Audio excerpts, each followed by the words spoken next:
we've had a lot of fun and laughs this morning, but this is a true honor for me to introduce this speaker. I could tell you that Ricky Singh is originally from New York City and moved here 10 years ago. Yes, all right, New York City fans in the house, apparently. I could tell you that he's an artist, an educational leader, and a community curator.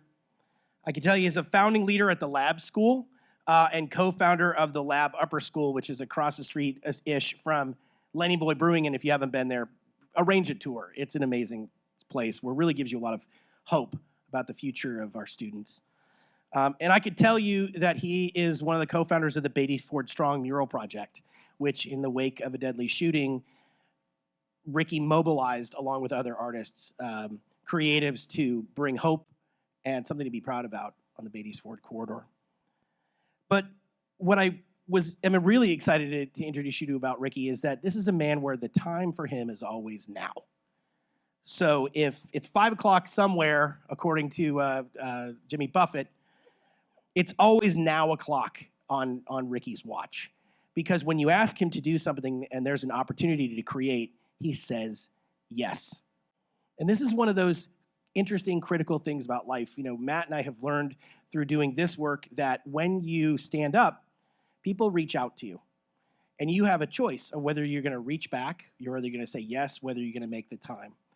And it's been, for me, a somewhat humbling and sometimes really kind of scary experience because you can feel smothered and feel, I have so much to do. It's now can either be an empowering word or it can be a word that terrifies you because there's just so much on me right now.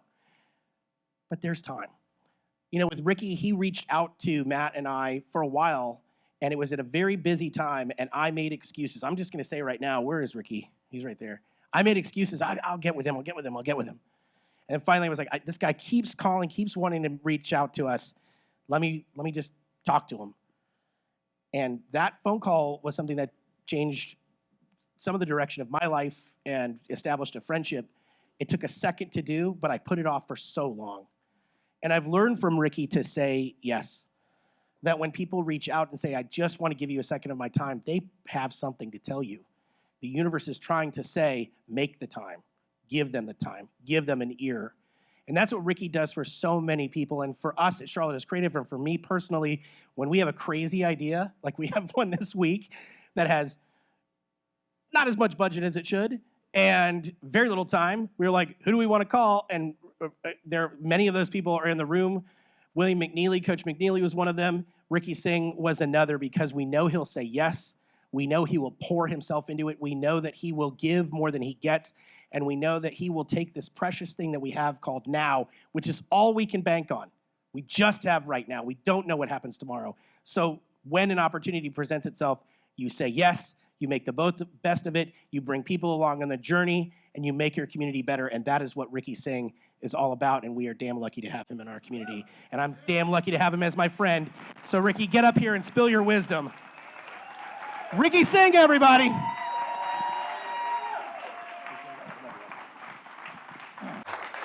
All right, I want everybody to lower their expectations for a second. All right. I've convinced myself that this is just one big staff meeting, all right? So close your lids. I need you with me, right? So I'm hoping, I've been described, it was years ago, I was in a leadership retreat, and we each had to write something about each other on an index card and hand it to them before they left. And somebody wrote, it said, Ricky, you are a duck. You are just coasting across the water, but no one knows what's happening under. So I'm hoping today, in the next 9 minutes, you learn something about me that is not going to be on social media, and you take it away, and hopefully it, I don't know if it will inspire you, but hopefully it pushes you to think more about your time. All right, let me get my clicker here. All right. I am from Brooklyn. I am from Fulton Street. I am from greasy hamburgers. I am from hot dogs. I am from stealing from the Icy Man. Yes, I did that, and I ran away. I am from Junior's Cheesecake. Anybody know Junior's Cheesecake in New York? Right? They do have a version in Costco. It's not as great, but it's good. I'm from Bismarcky. I'm from Gold Rope Chains. I'm from hip hop in the 90s. I am from my grandfather selling that rope chain when I was in the store as a 4-year-old. I am from hopping the turnstile and hitting my head on the sign, and then getting cornered by the police about hopping the turnstile. But I'm also from art, I'm also from graffiti, I'm also from doing things I probably shouldn't have done when I was a youth in New York. And this is just one example of an artist. Donda, if you don't know him, or Donda, if you don't know him, Google him. He passed in the 70s, but he was a prolific graffiti writer. I'm also from greasy pizza. I believe there's two people in the world. There's people that will just like eat the greasy pizza, and then there's people that will like tilt it and let it drip. I'll just eat it. It's like ingredients, right? I'm from Fort Greene, so that's the part that I'm from in Brooklyn. But I'm also an older little brother. So raise your hand if you've ever been an older, younger sibling. Let's just see how many people have been there. All right. So what's that like? Stressful. It's stressful, yeah.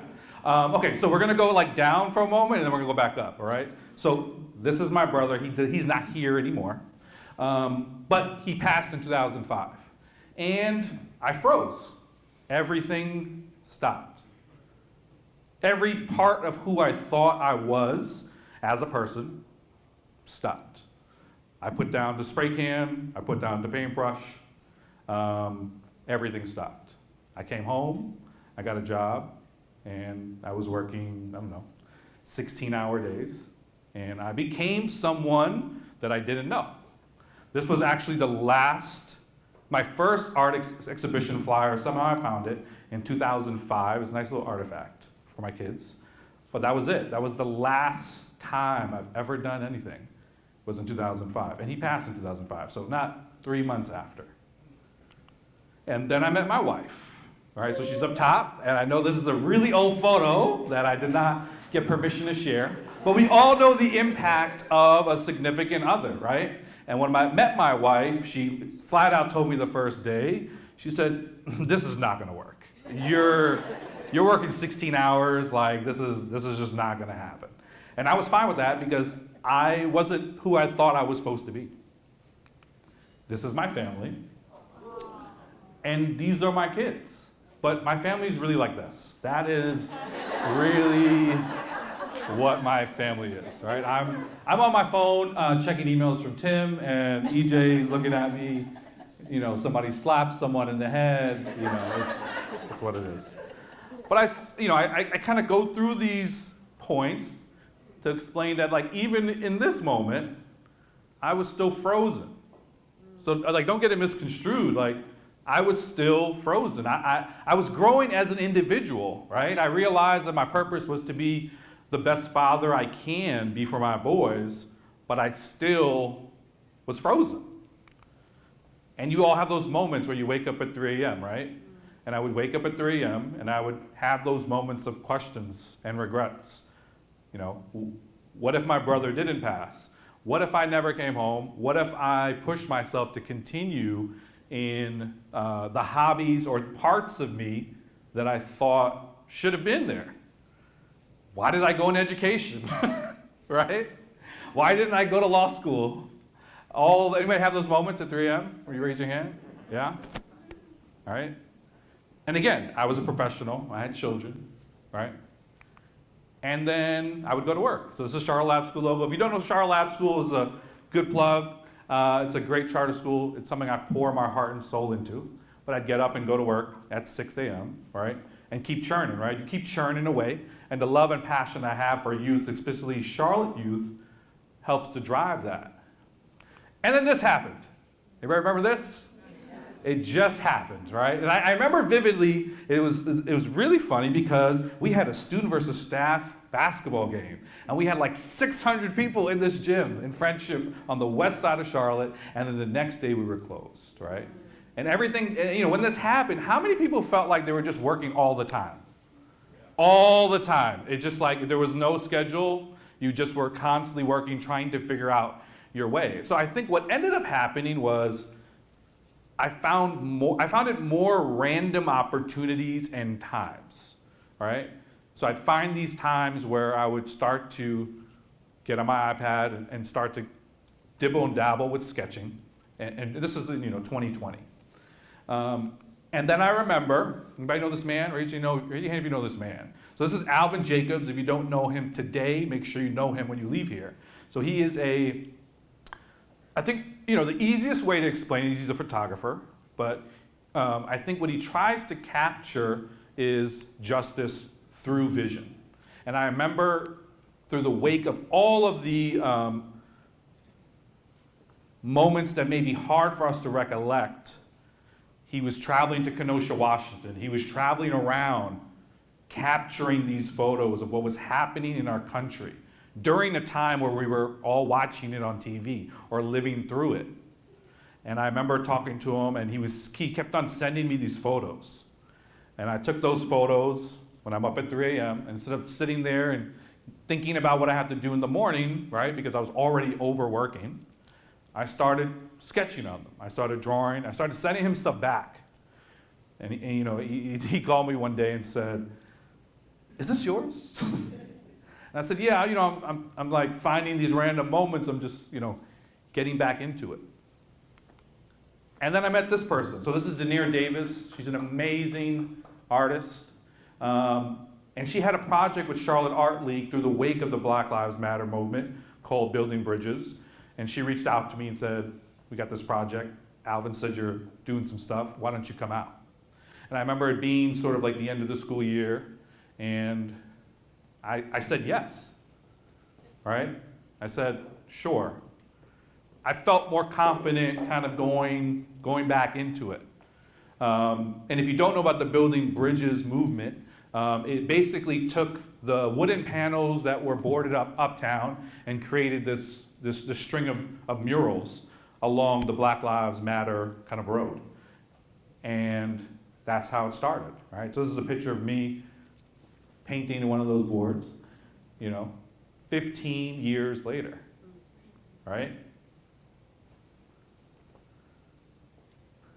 Tim talks about the Beatties Ford Strong movement. I live on the west side. It's where my heart is. Post Uptown, I felt like something needed to be done in terms of how do we use art to help healing. And I was able to help coordinate a movement on the west side and continue to try to do so.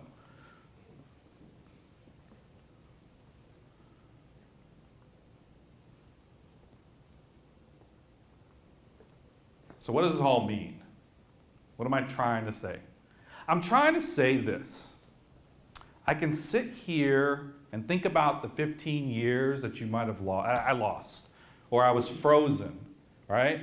I can think about who I probably could have been in that point. But am I honoring the journey, right? Am I honoring the journey that everything, it does happen for a reason, right? And I think the more time we spend on saying yes and not reflecting back, we make positive improvements for our life, right? So this is a mural I did with Michaela Binter, who's also an amazing artist and person in our city. And behind it is a symbol. Anybody know what that symbol is? Sankofa, right? So Sankofa is from the Akan tribe, and the Sankofa means to learn from your past to inform your present and future. And that's what I figured out. When Tim said, "I want you to speak to now," I was sitting there, he hung up the phone. I'm like, man, what does he mean? Right? And I'm like, do I want to call him back? And he was like, "You're just the person for it." And I didn't get it until yesterday, Tim, of what I knew what I was going to talk about, but I didn't really get it until yesterday. And I think a big part of it was this. I wasn't learning from my past, I was mourning it. And I think a lot of us sometimes do that, right? You mourn who you think you should be, right? And I think a big part of that is this. Who you are today should actually not be who you continue to be. You need to evolve and grow and change. That is literally what oh crap. There we go, all right. That is literally what you should be doing. So I wasn't actually learning from the past, I was mourning it, and I wasn't embracing now as much as I needed to be. And I will say that, it can be challenging moving from mourning to learning, but I push you today to attempt to do it. Move forward, don't dwell in the past, learn from it. I stand here today, I don't know, 2 years, I would say, as an active artist in our city, and I wouldn't change the 15-year frozen period. Maybe I needed that to be the person that I am today, the father, the husband. Learn from the past to inform your present and future. Leave here today choosing to let go of the mourning part. I cannot thank you all enough for this opportunity and Creative Mornings. That's it. I'm Ricky Singh.